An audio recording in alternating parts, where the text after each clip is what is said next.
Bagaimana kabar Anda? Wah, puji Tuhan, puji Tuhan. Silakan duduk, silakan duduk. Benar-benar 2 hari yang sangat pack gitu ya, sangat-sangat padat bagi saya untuk di Balikpapan. Bagi yang belum kenal, saya baru beberapa kali datang ke sini. Tahun lalu juga sudah, nama saya Fandi Gunawan. Saya adalah seorang volunteer atau seorang sukarelawan. NIJ ada jelas pasti kan, tetapi saya bukan pendeta sepenuh waktu. Saya adalah seorang volunteer sama seperti sebagian besar dari Anda semua. Dan 3 kali ibadah pada hari ini adalah menekankan bagaimana peran seorang volunteer. Kemarin karena saya ketua dari GMS Wiskon, kami biasanya ada YouTube namanya Marketplace Wisdom yang ada di GMS Church. Biasanya tayang tiap Senin pukul 7 malam di YouTube-nya GMS Church. Kemarin kami wawancara 4 jemaat di antara Anda. Itu udah sampai sore gitu. Habis itu seminar bisnis. Nah, tadi pagi kita bicara bahwa pertanggungjawaban pada Tuhan itu bisa jadi berupa pribadi, bukan korporat. Karena perumpamaan tentang talenta, Tuhan menanya hasil dari menjalankan talenta itu adalah ke masing-masing pribadi. Ibadah kedua tadi kita membahas tentang moving as one, bergerak dalam kesatuan, khususnya kesatuan sebagai volunteer menuju ke 2030-300, apa saja yang diperlukan. Tadi saya bahas dari 1 Korintus 12 di mana Paulus mengatakan ada bagian-bagian tubuh mata, kaki, tangan, kepala, itu bisa lihat di YouTube ya untuk ibadah kedua tadi. Oke, tadi kita juga udah lewatkan tentang peran kita untuk menjadi yang excellent, dan sekarang kita bicara tentang karunia Roh Kudus yang bisa ada juga untuk kita selaku volunteer. Nah, sebelum kita lanjutkan, saya membawa 2 video pelayanan kami di GMS Tokyo dan di GMS Jayapura. Silakan teman-teman multimedia bisa menayangkannya.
Diberkati dengan 2 tayang ini, kasih kemuliaan bagi nama Tuhan. Jadi dari sini kita sudah tahu sebagai member ataupun sebagai leader dari Gereja Mahar Syaron, kita tahu pasti bahwa gereja ini menuju kemana. Gereja ini punya visi untuk membangun bagi Tuhan 1000 gereja lokal yang kuat dengan 1 juta murid. Dengan medium goal 2030 kita akan dirikan 300 gereja lokal yang kuat. Dan sekarang kita tahu tadi kita membangun di mana-mana. Kalau Ko Yudi CDB pun ada di Surabaya, beliau berdua juga menayangkan tayangan-tayangan tentang gereja-gereja perintisan di Kalimantan gitu ya kemarin. Minggu juga tayangkan di Penajam dan sebagainya. Jadi di sini kita tahu bahwa selaku volunteer, selaku member, kita juga tahu segala daya kita, doa kita, dana kita, tenaga kita, semuanya mengalir kemana? Semuanya mengalir ke amanat agung, jadikan semua bangsa murid Tuhan sampai ke ujung bumi. Dan dari sini sebenarnya kita bisa lihat bahwa kita sedang membangun gereja di mana-mana. Pada waktu saya ke Tokyo, ke GMS Tokyo, pada waktu itu sebenarnya Anda bisa lihat, loh kok jemaahnya dikit gitu ya. Jemaahnya sebenarnya nggak dikit. Saya ke sana itu bulan Januari, pertengahan atau agak akhir.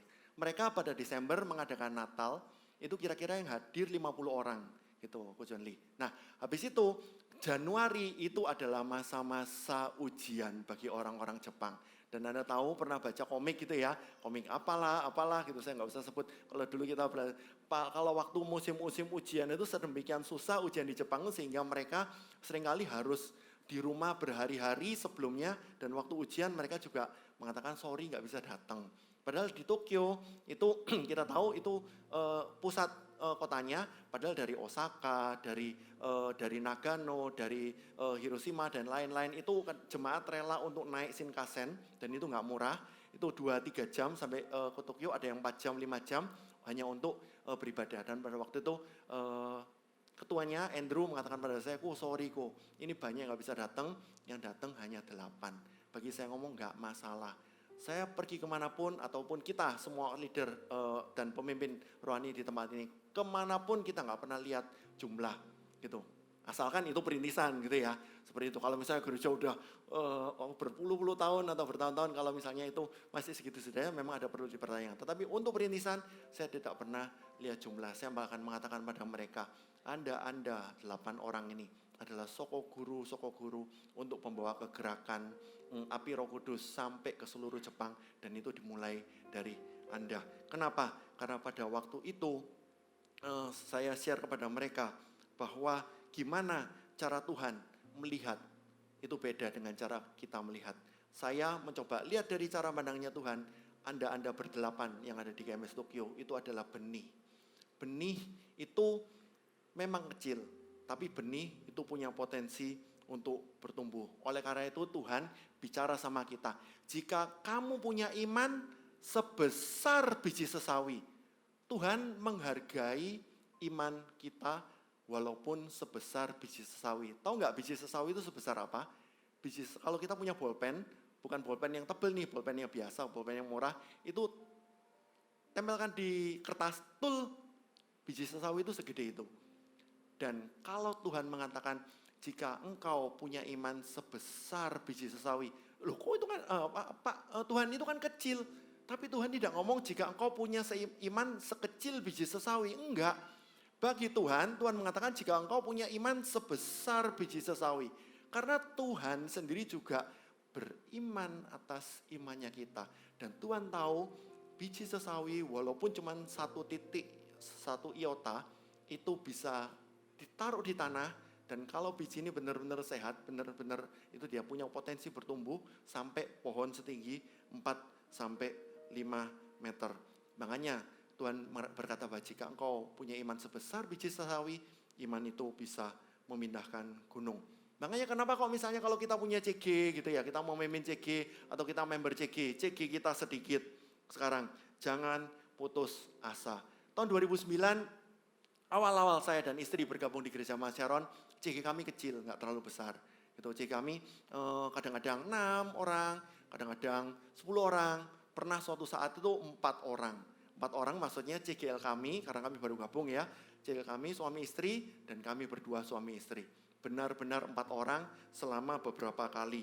Kami pada waktu itu nangis bareng di hadapan Tuhan, muji Tuhan, nyembah Tuhan, sampai nangis minta Tuhan kirimkan jiwa. Hasilnya beberapa tahun kemudian, 1 orang menjadi kepala departemen yang berdiri di depan ini. Kami melahirkan beberapa coach, kami melahirkan belasan CG, dan belasan CGL, dan sepasang suami istri yang sekarang melayani jadi hamba Tuhan sebagai host pastor di GMS Kelapa Gading. Puji Tuhan, kita tidak pernah tahu apa yang kita tanam dan apa yang kita tanam, kita tabur dan kita pelihara supaya bertumbuh. Gitu. Ceki kita bisa jadi pertama sedikit orang. Tapi kalau misalnya kita mau dengan tekun, kita berdoa, kita pikirkan strategi, jangkau jiwa seperti apa, siapa yang bisa kita ajak, dan sebagainya, bikin daftar dan sebagainya, harusnya ceki kita akan bertumbuh.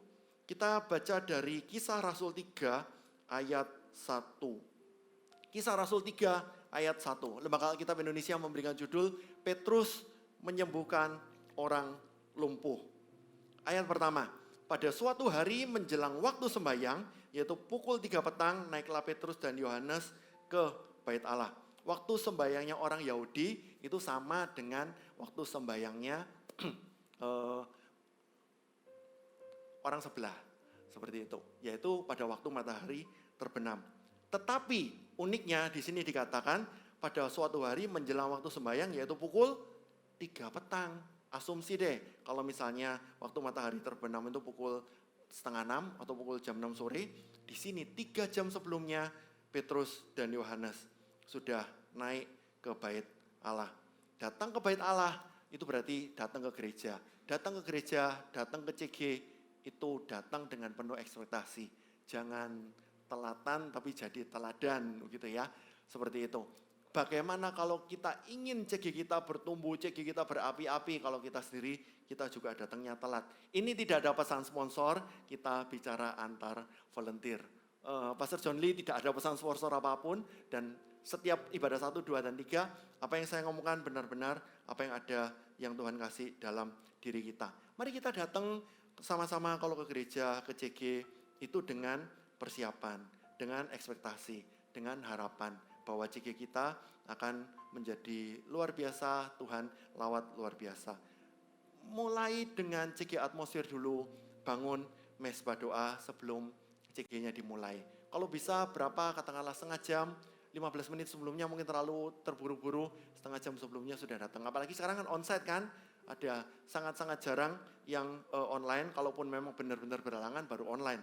Tapi kalau yang onsite datanglah lebih awal, siapin dulu, bangun atmosfer dulu. Ayat 2, di situ ada seorang laki-laki yang lumpuh sejak lahirnya sehingga ia harus diusung. Tiap-tiap hari orang itu diletakkan dekat pintu gerbang bait Allah yang bernama Gerbang Indah untuk meminta sedekah kepada orang yang masuk ke dalam bait Allah. Ada seorang tokoh baru yang lumpuh sejak lahirnya.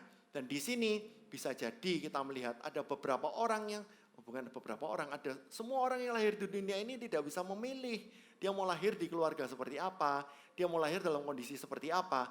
Ada yang Tuhan kasih, dia yang lahir sebagai anaknya konglomerat. Tapi ada orang yang dia yang lahir ternyata juga punya keterbatasan tertentu. Seperti orang ini lumpuh sejak lahir. Ada orang yang dia yang hadir seperti kita ini lahir sebagai rakyat jelata dan sebutir debu gitu ya. Tapi ternyata ada beberapa urutan itu yang kadang-kadang ternyata tidak bisa dijebol.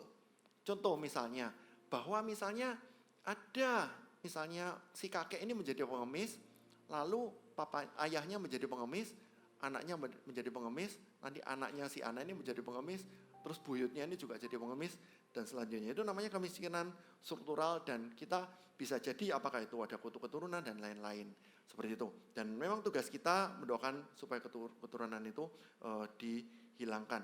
Dan orang yang lumpuh sejak lahir ini, ternyata dia memang punya keterbatasan, dia tentu saja tidak bisa bergerak seperti orang biasa.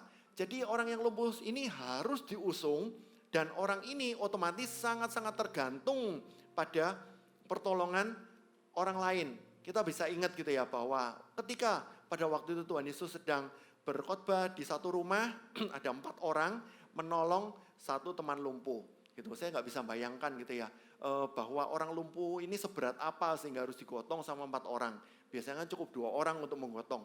Tapi mungkin bisa jadi mereka sudah pasang strategi. Kenapa? Biasanya kalau Tuhan Yesus datang ke sini nih, pasti orangnya penuh begini-begini, lalu mereka langsung seperti film-film film-film spionase atau apa gitu ya, mereka bikin gambarnya, denanya, oh ternyata atapnya bisa dilubangi. Untuk bisa ngelubangi atap butuh 4 orang. Nah, 4 orang ini ternyata bisa jadi sudah merencanakan itu dari awal gitu. Nah, orang ini juga lumpuh sejak lahir dan dia sangat-sangat tergantung butuh dibantu oleh orang-orang lain. Oleh karena dia butuh dibantu, maka dia mungkin tidak bisa cari uang dengan leluasa sama seperti orang normal. Oleh karena itu dia kerjaannya adalah minta sedekah. Ini adalah jalan yang memang paling pintas, paling cepat untuk menyambung hidupnya. Dan di sini ternyata orang lumpuh ini cukup smart, cukup pinter gitu ya. Dia tidak mengemis di pinggir jalan gitu. Dia tidak, ya pastinya tidak mengemis di tengah jalan, nanti kan ketubruk sama kuda atau keledai, enggak. Maksudnya begini, dia tidak mengemis di pasar, dia tidak mengemis di misalnya di kumpulan orang-orang yang di mana gitu ya.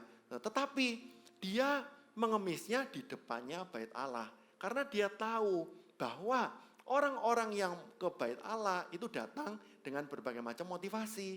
Motivasi yang pertama misalnya, bisa aja berpikir, aku punya pergumulan, aku datang ke bait Allah supaya doaku dijawab. Mungkin aku perlu berbuat kebaikan.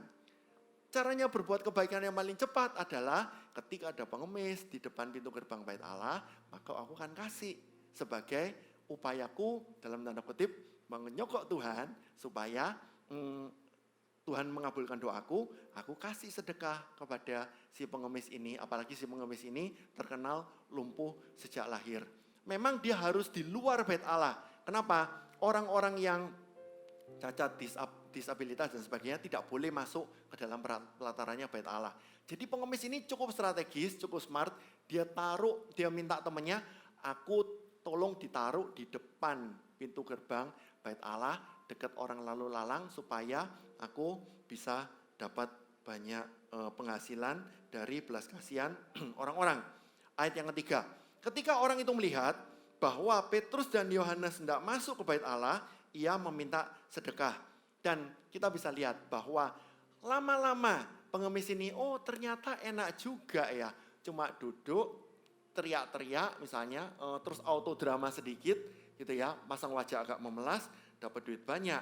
Nah begitu si Petrus dan Yohanes datang pada pukul 3 sore, pengemis ini ternyata tentunya datang lebih awal lagi gitu ya. Jadi kalaupun misalnya Petrus dan Yohanes sudah prepare, oke kita datang agak pagian ya, supaya nanti katakanlah ada waktu yang strategis di mana pada waktu itu kan kejadiannya adalah setelah Petrus dan Yohanes dan murid-muridnya Pentakosta. Seperti itu, dan 3.000 orang bertobat. Dan di situ Petrus dan Yohanes pasti cari cara supaya dapat kesempatan yang strategis untuk bisa berkhotbah di bait Allah. Nah, kalaupun Petrus dan Yohanes berpikir strategis datang lebih awal, nah si pengemis ini ternyata lebih pintar lagi. Dia datang lebih awal lagi. Seperti itu, sehingga dia udah ditaruh dulu, baru Petrus dan Yohanes ketemu.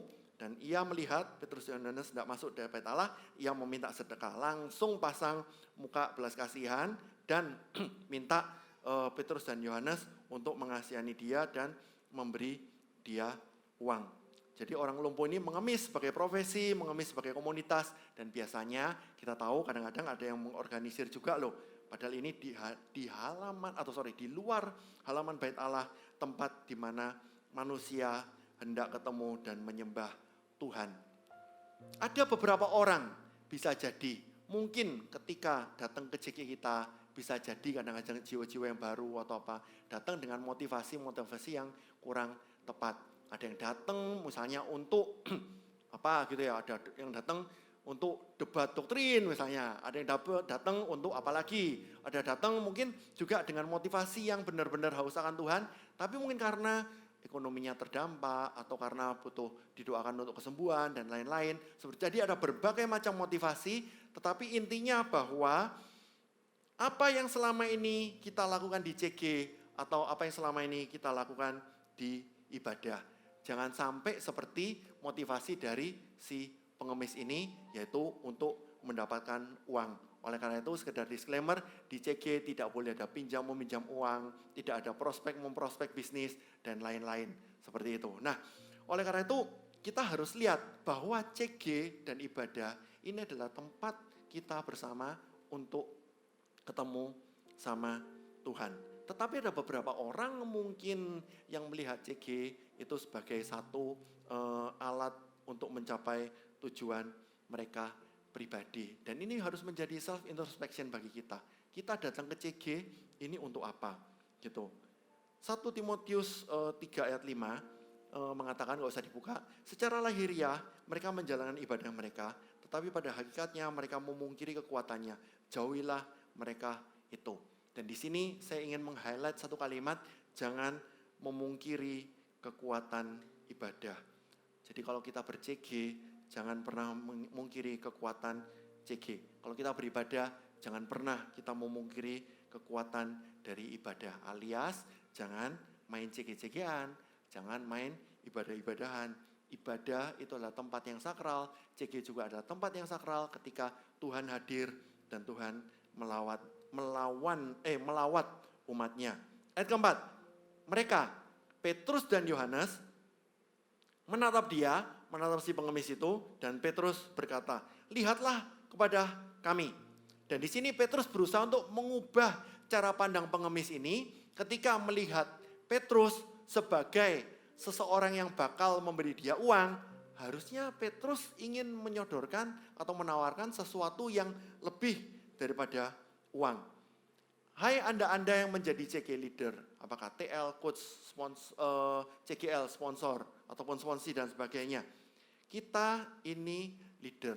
Tugas kita adalah mengubah cara pandang jemaat dan mengarahkannya kepada cara pandang yang benar, yaitu kepada Tuhan Yesus. Kita ini leader, jangan seperti orang buta menuntun orang buta, dua-duanya akan jatuh ke dalam lubang. Kalau kita sebagai pemimpin kita kehilangan arah, anak-anak rohani kita akan kehilangan arah. Kalau kita sebagai CG leader kehilangan api, anak-anak rohani kita juga akan kehilangan api.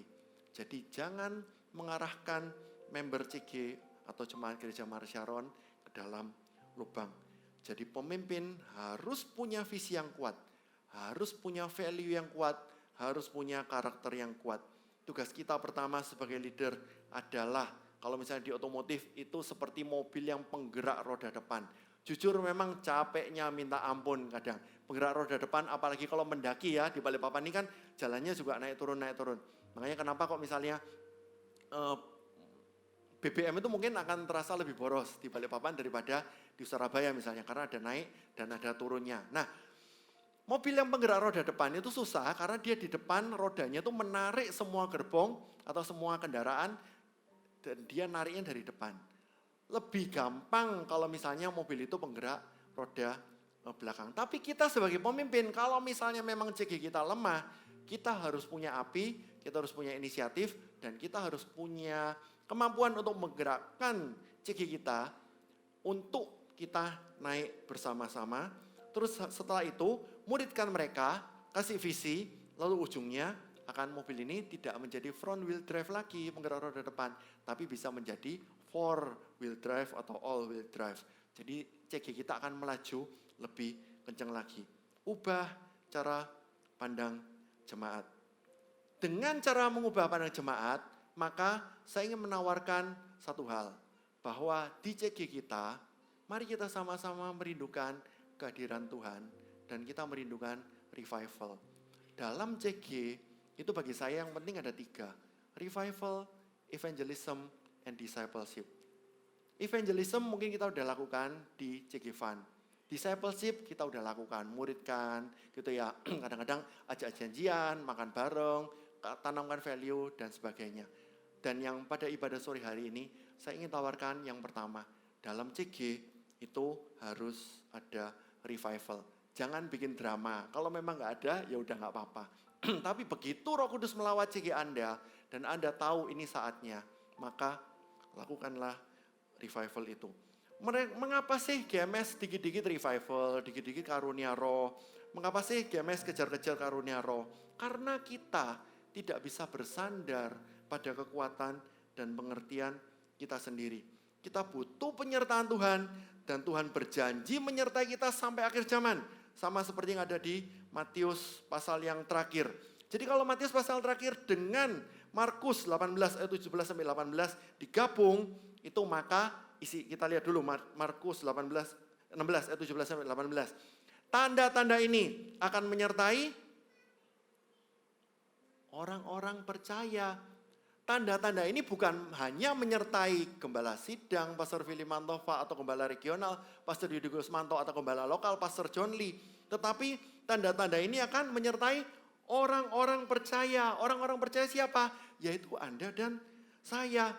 Mereka, itu berarti Anda dan saya, akan mengusir setan-setan demi namaku. Mereka akan berbicara dalam bahasa-bahasa yang baru bagi mereka. Mereka akan memegang ular dan sekalipun mereka minum racun maut, mereka tidak akan mendapat celaka. Mereka akan meletakkan tangannya ke atas orang sakit dan orang itu akan sembuh. Ini pun bisa terjadi. Tidak hanya di festival kuasa Allah yang besar, tidak hanya di KKR kesembuhan rohani, ini juga bisa terjadi di CG-nya Anda. Dan ketika revival terjadi di CG-CG Anda, ini adalah bukti Tuhan secara otentik hadir, dan di sini ada pesan secara spesifik untuk jemaat. Kenapa? Karena memberitakan Kristus tidak cukup hanya dengan deklarasi dan proklamasi, tapi juga dengan demonstrasi. Hal-hal seperti ini sekilas sementara kita harus cerna dulu. Apa yang terjadi kalau misalnya CG-CG kita ini juga kelimpahan dengan karunia-karunia roh. Karunia roh itu tidak hanya kesembuhan. Karunia roh juga ada nubuatan, ada banyak hal yang lain, 9 karunia roh yang sudah tertulis di kitab Korintus. Masing-masing dari kita, apakah itu tim leader, coach CGL, ataupun sponsor, ataupun member CG. Kalau kita sama-sama merindukan karunia-karunia roh ada dalam CG kita, ayo minta bareng-bareng. Bukti Roh Kudus hadir. Gini, kita memuji Tuhan, kita nyembah Tuhan. Berbahasa roh, yes, gitu ya. Terus habis itu, setelah itu bukti bahwa kita mendeklarasikan Tuhan itu baik, Tuhan itu mulia, kita mencintai Tuhan, kita mengasihi Tuhan karena Tuhan terlebih dahulu mengasihi kita. Benar. Dan juga kita proklaim namanya Tuhan Yesus. Yes, benar. Dan kita dapat firman Tuhan tidak hanya secara logos, tetapi secara rema, yes, benar. Tetapi ada saatnya di mana Roh Kudus berkenan untuk membuat hal-hal yang tertentu. Sehingga misalnya, tahu-tahu CGL bisa punya kemampuan marifat untuk mengatakan sesuatu yang bahkan misalnya istri dari member CG itu nggak tahu ngomong. Seperti itu. Bukan sesuatu yang belum tentu sesuatu yang memalukan. Oh, ada affair apa? Enggak, belum tentu seperti itu. Ada beberapa hal di mana mungkin ada satu member CG yang benar-benar butuh pergumulan dan itu keluar dari kita selaku leader CG ataupun sesama member dan sebagainya keluar, dan itu ternyata sangat-sangat menguatkan. Dan di situ Roh Kudus hadir secara khusus spesifik untuk beberapa orang, sehingga beberapa orang itu tahu bahwa Tuhan berkenan untuk melawat CG tersebut. Seberapa jauh CG yang sudah kita lakukan setiap minggu. Ayat kelima, lalu orang itu meminta mereka dengan harapan agar akan mendapatkan sesuatu dari mereka. Pola pikir si pengemis ini dan cara pandang masih yang lama. Tuhan kasih sesuatu yang beyond. Kita tahu ujungnya orang ini akan disembuhkan.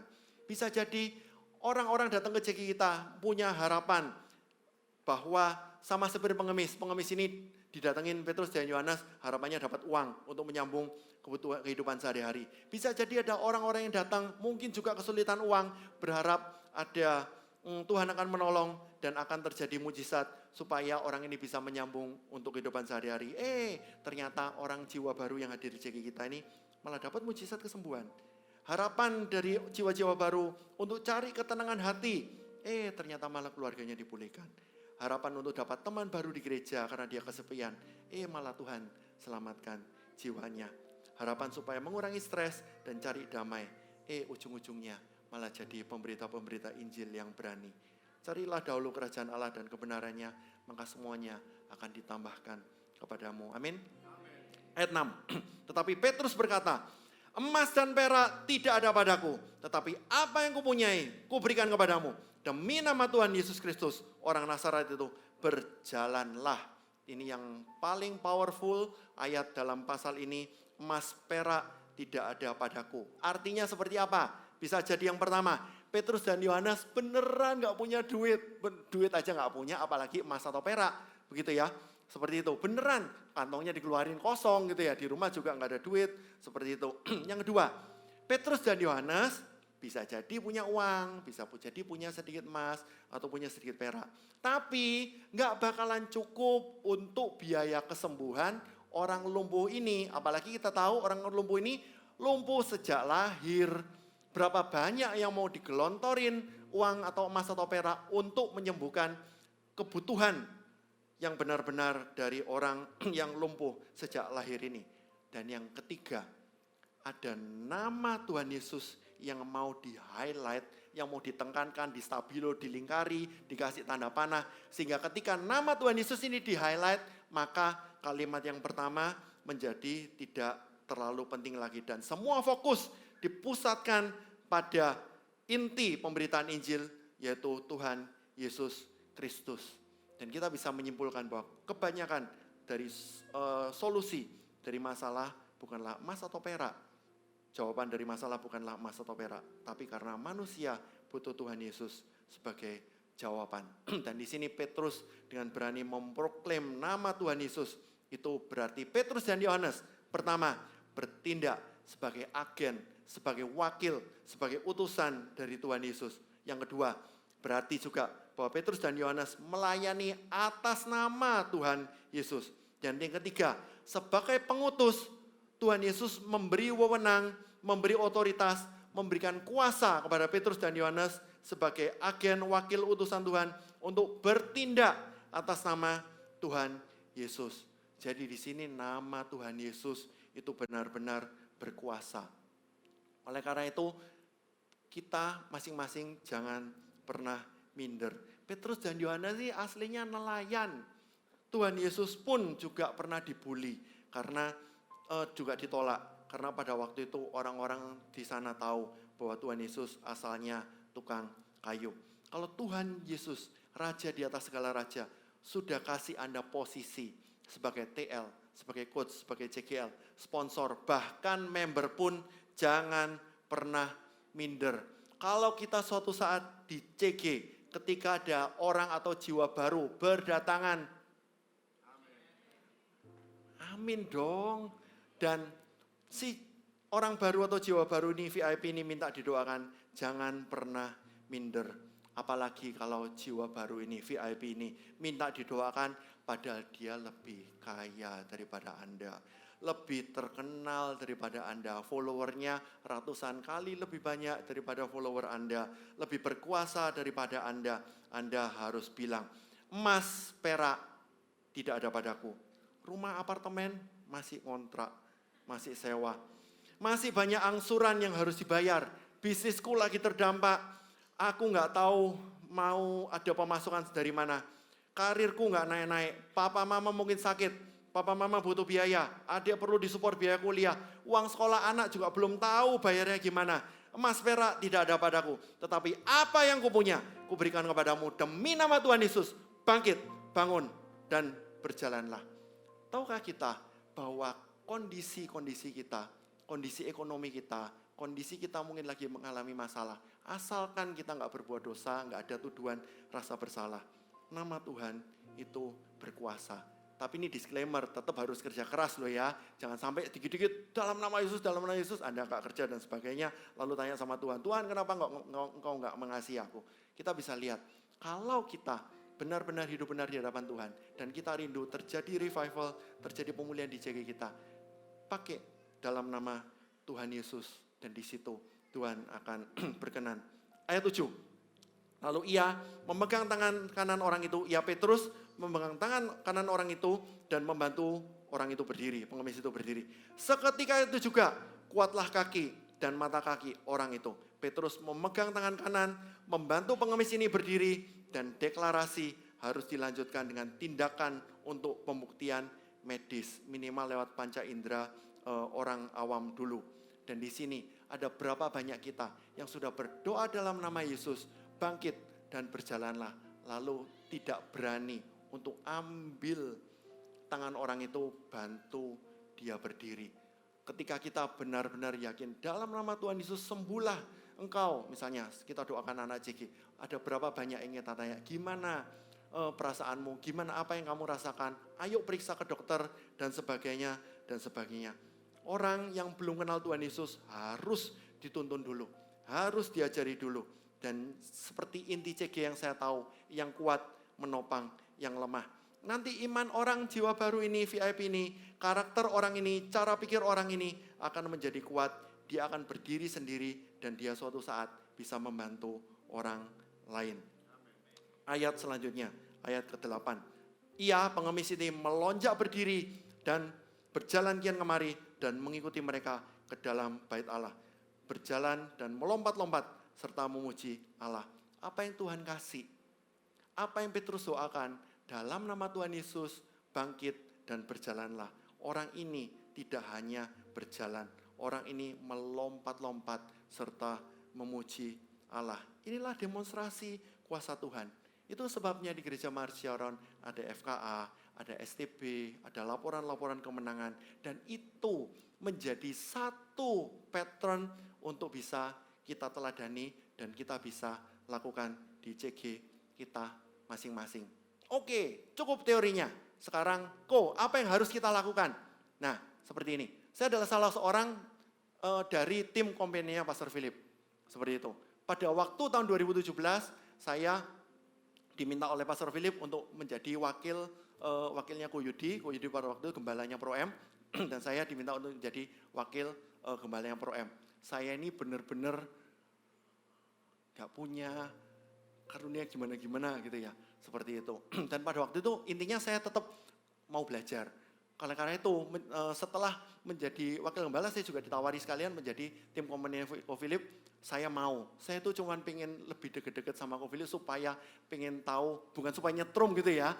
Tetapi saya pengen tahu, saya pengen belajar ini seperti apa sih kehidupan seorang hamba Tuhan yang luar biasa ini. Beliau manusia biasa, yes. Beliau manusia biasa, karena lapar, karena kalau lapar ya makannya ya bareng kami gitu ya. Ya berarti kan beliau manusia kan, nggak ini bercanda. Oke, sekarang gini, saya pada waktu itu suatu saat, waktu itu ada ibadah, seminggu sebelum FKA tahun 2017. Seminggu sebelum FKA saya jemput beliau, dan pada waktu itu kami masuk ruang ibadah dan anggap aja ya, kira-kira duduknya di ujung sana. Gitu. Duduknya di ujung sana, saya Pastor Philip dengan saya di sebelahnya, karena saya tim pendampingnya beliau. Tidak lama kemudian pada waktu itu dari pintu masuk ada orang yang mendorong kursi roda, dan itu ada seorang ibu. Ibu ini, mohon maaf bukan body shaming, memang badannya agak tebal gitu ya, seperti itu, di atas kursi roda didorong, klitik gitu, sampai depan gitu. Sebagai seorang komedian harus tahu gitu ya, Ko Philip ini kira-kira kalau misalnya punya body language seperti apa, kami ini harus siap gitu. Seperti itu. Memang idealnya seperti itu, karena ibarat seorang ajudan, berarti kalau Ko Philip mau ngapain sampai ini intermezzo aja ya. Sampai kalau misalnya kalau Pastor Philip berkhotbah gitu, kami ada ujiannya. Ayo, kalau misalnya Ko Philip benar-benar selesai berkhotbah, itu body language-nya seperti apa? Itu kami harus tahu. Seperti itu. Jadi kami harus siap untuk siap di pinggir panggung atau pinggir mimbar atau gimana. Seperti itu. Jadi tadi saya langsung perhatikan Ko Philip, ini ibu yang ada di kursi roda ini menarik perhatiannya Pastor Philip. Tapi pada waktu itu memang udah waktunya untuk naik untuk berkhotbah. Jadi Pastor Philip naik berkhotbah, dan Pastor Philip terakhir setelah akhir khotbah, Pastor Philip berkata, di awal berkhotbah Pastor Philip sudah bilang, FKA memang mulai seminggu lagi, Festival Kuasa Allah, tempat Tuhan akan melawat dan menyembuhkan banyak orang. Tetapi FKA yang sebenarnya berlaku atau berjalan atau diadakan mulai hari ini. Setelah itu Pastor Philip berkhotbah, bla bla bla bla bla bla. Setelah itu selesai doa berkat, dan pada waktu setelah doa berkat, Pastor Philip langsung lompat dari atas ini langsung menuju ke ibu yang tadi didorong oleh kursi roda. Saya tahu, oh ini pasti ke arah situ gitu ya. Benar, ternyata seperti itu begitu. Itu saya langsung juga segera dampingi di sebelahnya. Pastor Philip pada waktu itu memang orangnya tidak itu ya, tidak kalau kita gitu ya, kadang-kadang kan kita mau mikir-mikir gitu. Karena ibu itu badannya cukup gemuk dan yang jadi masalah itu ini, kakinya itu diperban dan diperban itu semua belum makan kan? Ya oke. Ada cairan yang rembes, hijau-hijau gitu. Tahu kan itu apa? Itu nanah. Seperti dan itu berarti lukanya basah. Pastor Philip langsung bungkuk langsung jongkok memegang itu perban yang masih basah itu lalu berdoa gitu. Setelah ibu itu nggak minta loh. Pastor Philip yang ke sana sebelum orang-orang maju dan minta didoakan. Dan itu terus nggak lama Ko Philip berdiri dan Ko Philip bilang sama ibu, "Bu, lukamu sudah sembuh. Ibu berdiri sekarang." Ibu itu di kursi roda, "Hah?" Gitu. "Bu, lukamu sudah sembuh, berdiri." Ibu itu pelan-pelan berdiri gitu ya. "Lukamu sudah kering, ayo sekarang jalan." What? Jadi kayak orang itu benar-benar melongo gitu ya. Tapi ayo jalan sini, ayo jalan sendiri. Kita lihat kan seringkali di FK juga seperti itu kan. Jalan pelan-pelan. Saya tidak sempat untuk merekam kejadian itu. Gitu. Jadi misalnya katakanlah ada orang ngomong, misalnya, "Oh kesembuhan ilahi itu settingan, oh itu begini itu." Mata kepala saya sendiri lihat. Saya ini dulu dari gereja yang juga suka ngolok-ngolok seperti itu. Tapi sekarang dalam banyak hal saya bisa melihat itu tidak ada. Dalam gereja Marsharon tidak ada settingan seperti itu. Nah, saya tidak sempat merekam itu, tapi saya merekam afternya. Tolong teman-teman multimedia bisa ditayangkan. Ini saya tayangkan di Instagram saya tahun 2017. Sempat cari, ketemu gitu ya. Tolong bisa ditayangkan.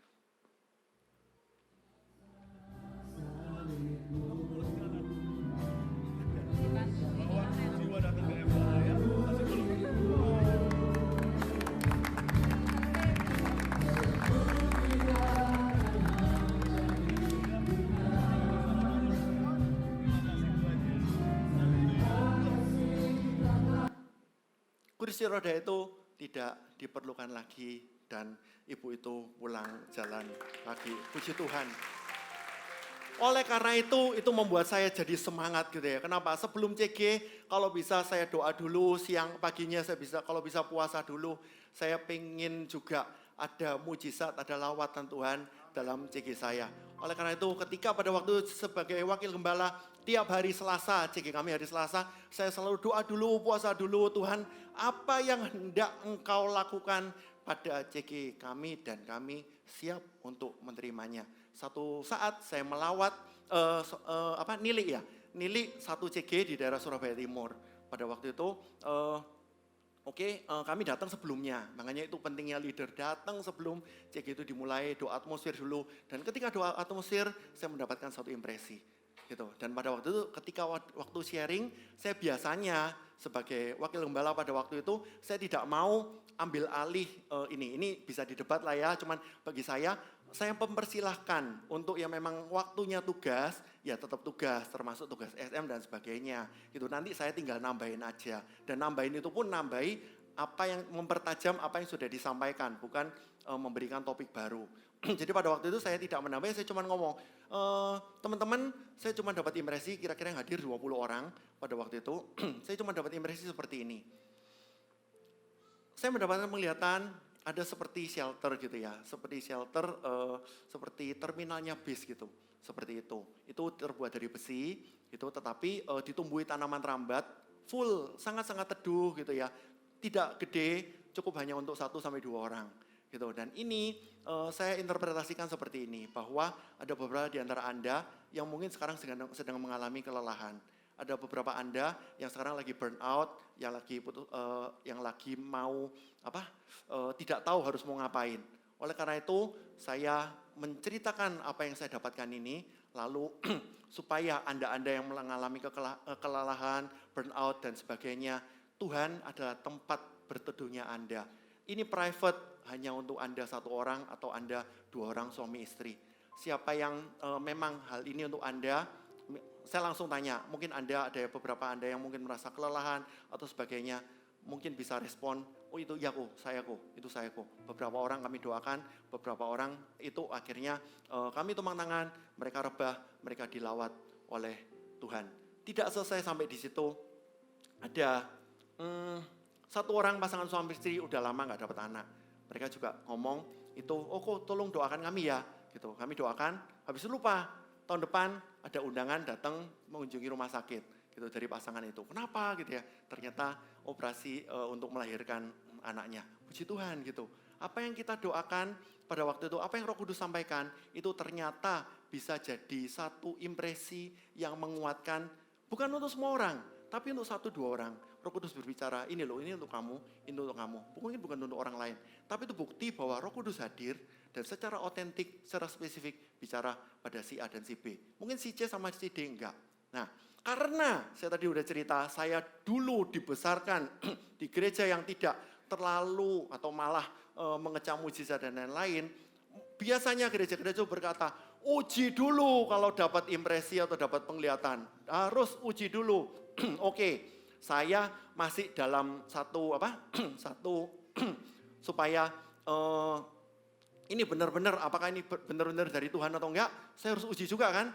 Nah, beberapa waktu kemudian saya nyetirin Ko Philip pulang gitu. Saya setirin Ko Philip pulang, saya setir Ko Philip sebelah saya. Jangan kebalik gitu ya. Gitu. Saya setirin Ko Philip sebelah saya. Terus waktu itu saya dalam hati, saya tanya enggak ya? Gimana ya? Kok mau nanya boleh enggak? Oh boleh Fandi, mau nanya apa gitu. Seperti itu. Saya ini jarang ngerepoti Ko Philip gitu ya. Saya ini sungkan ngerepoti Ko Philip. Ko Philip udah banyak dipikirkan masalahnya. Tapi ya udahlah. Saya nanya, Ko, saya dapat ini kok, waktu kemarin ke CG saya dapat impresi, saya dapat seperti shelter gitu, ada tanaman rambat dan lain-lain, ini jadi suatu tempat perteduhan dan lain-lain. Ko Philip cuma dibilang, oh ya Fandi, warnanya ungu ya? What? Itu beneran warnanya ungu dan saya tidak ngomong sama sekali itu ke Ko Philip. Hal seperti ini membuat saya jadi semangat bahwa oke, Tuhan, ini berarti ada peneguhan. Tuhan, ini berarti apa yang saya lakukan ternyata beneran dari Roh Kudus. Dan sejak saat itu saya selalu berharap, Tuhan ketika saya nilai CG, saya rindu ada sesuatu yang Tuhan sampaikan ke saya dan itu bisa jadi. Mungkin suatu saat menyelamatkan jiwanya si A. Atau suatu saat memberikan kekuatan pada si B. Atau ketika saya doakan mungkin Pak Sutri yang belum hamil, suatu saat akan hamil. Atau apa. Hal-hal seperti ini tidak hanya saya saja yang mengalami. Hal-hal seperti ini juga bisa Anda alami juga. Kalau sesama volunteer, saya sebagai volunteer, saya juga bisa mengalami seperti ini. Anda juga bisa seperti ini. Ketika kita benar-benar berharap mengerang Tuhan, hadirlah secara spesifik di CG saya dan Tuhan pasti berkenan. Kita semua masih belajar. Tentunya sekali lagi disclaimer, tidak boleh ada drama. Kalau Tuhan nggak say something, jangan pakai nama Tuhan untuk say something gitu ya. Tapi kalau Tuhan benar-benar say something dan itu benar-benar jadi dorongan buat kita untuk say something, mengatakan sesuatu, katakanlah sesuatu. Kita anak-anak Tuhan, kita semua bisa mendemonstrasikan kuasa Tuhan. Ayat 9, seluruh rakyat itu melihat dia, pengemis itu berjalan sambil memuji Allah. Seluruh rakyat melihat, ada saksi mata, dan ada orang-orang yang tahu bahwa dia itu lumpuh sejak lahir dan ternyata pada waktu hanya dengan satu ucapan dalam nama Tuhan Yesus orang Nazaret bangkit berjalanlah dan dia berjalan sambil memuji Allah. Tujuan mujizat hanya satu adalah memuji Allah, mengembalikan hormat dan kemuliaan pada Tuhan. Ayat 10. Lalu mereka mengenal dia sebagai orang yang biasanya duduk meminta sedekah di gerbang indah bait Allah sehingga mereka takjub dan tercengang tentang apa yang terjadi padanya. Ujung-ujungnya takjub, tercengang, memuliakan nama Tuhan. Evangelism itu adalah share kabar baik. Begitu ada sesuatu hal terjadi di CG kita, hal-hal yang natural ataupun hal-hal yang supranatural, itu pasti akan menimbulkan kegoncangan, kecengangan, dan itu orang-orang pasti juga rindu sehari demi sehari, setiap CG orang-orang rindu untuk hadir dan melihat bagaimana kuasa Tuhan Roh Kudus dilimpahkan secara spesifik untuk masing-masing dari anggota CG Anda. Amin. Pak Presiden Worship silakan maju ke depan. Bapak Ibu Saudara yang diberkati dengan firman Tuhan pada sore hari ini, kasih tepuk tangan bagi kemuliaan nama Tuhan.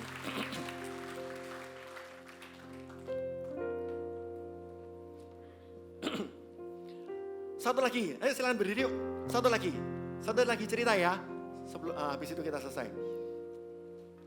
Di Pro-M itu zaman dulu itu ada yang namanya Empower. Empower itu adalah ketika sekarang seperti leadership conference gitu ya, gitu. Leadership community, oke, leadership community. Jadi ada satu sesi apa gitu, habis itu selesai. Pada waktu itu saya masih CGL, terus habis itu harus ikut leadership community kan. Selesai lebih awal ternyata acaranya, 8:30 sudah selesai, dan pada waktu itu di rumah kami itu ada CG. Dan belum selesai, biasanya CG-nya selesai ya 9:15, 9:30 gitu. Oke, saya karena tidak ada acara apa-apa lagi, saya langsung balik, dan kira-kira waktu itu setengah jam. Balik, acara CG belum selesai, firman Tuhan sudah selesai diberitakan, dan sekarang tiba saatnya saling mendoakan dalam CG saya ini. Gitu. Oke, apa yang perlu didoakan teman-teman? Ada yang mau didoakan? Oke, si A didoakan ini, si B didoakan ini. Terus habis itu ada yang perlu pergumulan untuk mendapatkan keturunan. Gitu. Siapa yang ini mau didoakan? Itu ada 4 pasang suami istri. Jika kami kira-kira juga sekitar 20 orangan lah. Ada 4 pasang suami istri berarti ada 8 orang. Yang satu sudah 8 tahun menikah, nggak punya anak. Yang satu sudah 6 tahun rasanya menikah, nggak punya anak. Yang ini kok pas ya. Yang ketiga ini kira-kira udah 4 tahun menikah juga belum punya anak. Yang ini barusan menikah ya pastinya belum punya anak. Seperti itu. Oke, pada saat itu habis itu oke, ayo yang memimpin doa, bukan saya kan baru hadir. Yang memimpin doa bilang, ayo teman-teman kita berdoa ya gitu. Terus habis itu berdoa, Tuhan ini berdoa untuk ini, Tuhan berdoa untuk ini, berdoa untuk ini. Terus juga ada beberapa yang belum mendapatkan keuntungan, pasangan keturunan, pasangan A, B, C, D ya Tuhan. Kalau Tuhan berkenan, Tuhan kasih ya gini-gini. Ada satu holy anger yang muncul dalam hati saya gitu. Saya mengatakan ini nggak bisa seperti ini, gitu. Cara doa, ya Tuhan, ya, kasarannya ya seperti ini. Tuhan kalau mau ngasih keturunan pada orang ini, ya udah kalau enggak ya nggak apa-apa. No, tidak seperti itu, gitu. Oleh karena itu ada satu dorongan yang sangat kuat di hati saya. Lalu karena saya CGL, saya boleh dong langsung interupsi. Saya ngomong, oke, bro, thank you. Habis ini saya terusin ya, gitu. Oke, habis itu saya ngomong sama teman-teman, kita ini harusnya lebih empati. Ada orang pas ini si bro A dan sis B ini udah 8 tahun menikah dan gak punya anak. Kalau kita doanya cuman ya udah Tuhan kasih ya. Thank you, Tuhan belum kasih berarti nanti tunggu waktunya Tuhan. Gak kayak gitu doanya. Seberapa jauh kita mau mengerang pada Tuhan, dan pada saat itu harusnya kita bisa attract, kita bisa tarik hatinya Tuhan, dan kuasa Tuhan turun, dan pasangan ini harusnya bisa punya anak. Dan pada waktu itu saya bilang, enggak bisa caranya kayak gini. Ayo, 4 orang ini maju ke depan, kita doa, kita tumpang tangan bareng-bareng, sebelum itu kita nyanyi. Dan pada waktu itu 4 pasang ini maju ke depan, dan kita nyanyi sama mereka bareng-bareng. Kemanakah kami mencari kasih sejati, kemanakah kami berseru saat badai datang menderu. Sebab kami tahu hanya Kau yang mampu pulihkan segala sesuatu. Kami perlukan keajaiban-Mu. Kami butuhkan sentuhan tangan-Mu. Kami tak dapat jalan sendiri. Kami perlu Kau Tuhan. Kami nyanyikan itu berkali-kali, akhirnya kami nangis bareng-bareng, kami tumpang tangan bareng. Dan pada saat itu ketika oke, amin, selesai, saya ngomong sama 4 orang itu, kita semua orang dewasa kan, oke, cepat pulang, cepat bikin anak. 1 tahun kemudian hasilnya dari 4, 3, 1. 3, 1 yang belum, dan sampai sekarang memang masih belum, masih kami doakan. Bapak Ibu Saudara, apa yang terjadi pada waktu itu kalau kita cuman ya Tuhan kalau mau kabulkan ya udah, kalau enggak ya udah. Apa bedanya kita mengerang, meminta sesuatu untuk saudara seiman kita, dan Tuhan kasih itu suatu saat. CG kami yang sekarang, saya adalah seorang coach, satu CG kami benar-benar unik. CG Fun tidak ada prospek list, tidak ada VIP yang di list. Kenapa? Ya kami udah ajak semua teman-teman kami. Akhirnya ada satu orang dari kami itu ngomongnya gimana ya? Udah ngomong lah agen asuransi. Gitu. Agen asuransi dan dia itu cukup bersinar 20 besar nasional. Seperti dan dia punya banyak orang-orang ternyata nasabah-nasabahnya yang sakit yang perlu didoakan. Jadi apa yang terjadi? Kami akhirnya supaya kami bisa melayani, kami akhirnya minta list sama si agen asuransi ini. Dan dia juga bersedia, sebelumnya dia memang kasih beberapa. 1, 2 bapak ini, ibu ini dia kasih. Dan itu kami benar-benar gak bisa ketemu, karena misalnya pasiennya ada di ICU, kami doakan lewat WA video call. Dan di situ kami ini dalam tanda kutip, CG yang cari masalah, CG yang cari gara-gara. Kenapa? Kami cari jiwa untuk kami doakan. Ada banyak yang sembuh. Gabung CG kami? Belum tentu. Ada yang gabung, ada yang enggak. 2 kali kami kelolosan. Gitu. Istri saya biasanya yang paling rajin ke rumah sakit untuk doakan. 2 kali kelolosan sampai satpam, orangnya udah berangkat, orangnya udah meninggal. Kali ketiga tidak mau kelolosan lagi. Begitu datang, pada waktu itu ternyata istri saya datang, keluarga udah nangis-nangis, orangnya udah pergi kali ketiga. Tapi ternyata Tuhan kasih kesempatan tambahan. Suster datang, periksa nadi, oh ini orangnya masih hidup. Ya udah, pada waktu itu istri saya yang bukan pendeta, mimpin doa untuk pelepasan. Akhirnya dia meninggal juga. Tapi sebelum meninggal, dia kenal sama Tuhan. Ada berapa banyak dari kita yang mau do extra mile untuk CG kita? Ada berapa banyak orang dari kita yang benar-benar mau, Tuhan, aku mau mengerang untuk CG ku ya Tuhan. Aku mau revival terjadi atas CG ku ya Tuhan. Ini bukan untuk supaya nama pribadi demi pribadi dimuliakan, hanya namamu yang dimuliakan. Oleh karena itu Bapak Ibu Saudara, masing-masing dari kita, rindukah kita untuk kita menjadikan CG kita menjadi luar biasa. Kita jangan sampai seperti ayam yang mati di lumbung padi. Ada banyak karunia-karunia mujizat terjadi di sini. Dan itu juga bisa terjadi di CG Anda masing-masing. Mari kita pujikan lagu ini dan kita akan menyanyikan bersama-sama.